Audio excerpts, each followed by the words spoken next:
আজকের রেসিপি হচ্ছে নিরামিষ পটল ভাপা।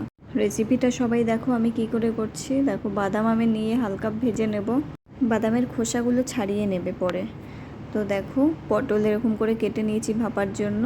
মাঝখানে একটু কেটে নেবে, নুন হলুদ লঙ্কার গুঁড়ো দিয়ে মেখে নেবে ভালো করে। 5 থেকে 10 মিনিটের মতো মেখে রাখবে এটা। এই দেখো মাখিয়ে রাখবো এখন, এরকম মাখাচ্ছি। তোমরা এরকম করে এই রেসিপিটা, নিরামিষ রেসিপিটা বাড়িতে ট্রাই করবে, দারুণ হবে। ভালো করে মাখিয়ে নেবে। আর পটল ভাপার জন্য যে মাঝখানে একটু কেটে নিয়েছো, ওই ভেতরেও একটু মশলাটা দিয়ে দেবে, মানে হলুদ লঙ্কার গুঁড়ো নুন ভেতরে ঢুকবে। তাহলে এরকম মাখানো হচ্ছে।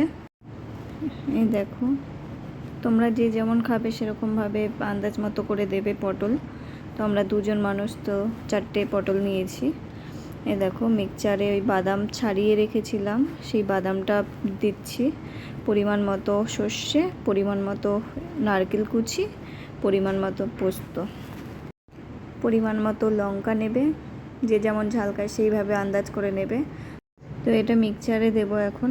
তো দেখো পটলটা ভেজে নিচ্ছি আমি। ওই 5-10 মিনিট রেখেছিলাম যে, ওই পটলটা তুমি তারপর ভেজে নেবে। হালকা লাল লাল করে ভাজবে, হালকা লাল। এরকম ভাজা হচ্ছে। এ দেখো হালকা ভেজে নিচ্ছি। এ দেখো এখন প্লেটে তুলছি। তোমরা এমন করে করবে বাড়িতে। এ দেখো পটলটা নিয়ে নিলাম, এরকম হালকা ভেজে নেবে সবাই।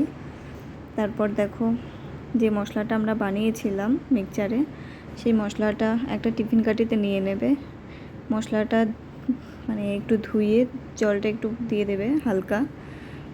ওটার মধ্যে একটু হলুদ দেবে, পরিমাণ মতো হলুদ দেবে, পরিমাণ মতো লবণ দেবে। তারপর ভালো করে মাখিয়ে নেবে মশলাটাকে। পরিমাণ মতো লঙ্কার গুঁড়ো দেবে।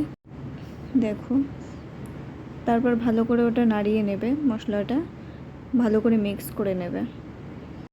এই দেখো ভালো করে মিক্স করছি আমি, তোমরা এমন করে করবে। আর একটু 1 কাপের অর্ধেক দুধ দেবে একটু, তারপর সামান্য একটু চিনি দেবে, গুড়ের চিনি দিচ্ছি আমরা। তো দেখো এটা ভালো করে নাড়িয়ে নিলাম, মিক্স করে নিলাম। আর পটল ভাজাগুলো দেখো ছেড়ে দিলাম এখন ওই টিফিন কাঠিতে।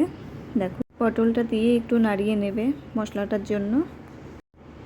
তারপর ওপর দিয়ে একটু সর্ষের তেল দিয়ে দেবে। দেখো পরিমাণ মতো একটু সামান্য সর্ষের তেল দিয়ে দেবে, ভালো করে নাড়িয়ে নেবে ওটা।